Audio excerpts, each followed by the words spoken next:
انت من اسكندريه بتدوري على شنطه، انا جايب لك شنطه تحفه قوي ب 250 جنيه، ب 250 جنيه بس. احمد باينه في النور ب 250. امال الناس ما بتجيش تشتري ليه؟ ولا بيعملوا لنا قلوب ولا اي حاجه؟ يبقى في حاجه غلط يا جدعان. بيمتحنوا بتاعه الاعداديه اهي ب 250 جنيه شنطه. هوريها لك كمان من جوه علشان فيها تفصيله جميله وفيها شغل حلو قوي. اتفرجي يا باشا، ثواني بس، بصي لي بقى، تفتحيها كده تلاقيها متقسمه ثلاثه من جوه بطانه محترمه فوق المحترمه بشويه. بكام؟ ب 250 جنيه.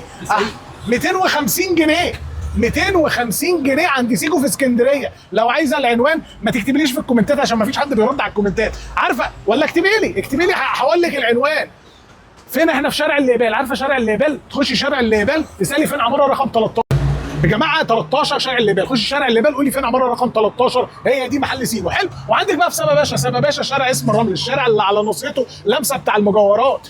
خشي الشارع ده اللي فيه تاتو بتاعت زمان، شارع اسم الرمل يا جدعان. في نص الشارع ده بالملي في حاجه اسمها مديريه الطرق والنقل، احلف وشها هتلاقي نفس الديكور بنفس الاسم بنفس كل حاجه. تعالي خدي الشنطه دي ب 250 جنيه بس شرط تكوني عامله لايك للفيديو ده. سلام.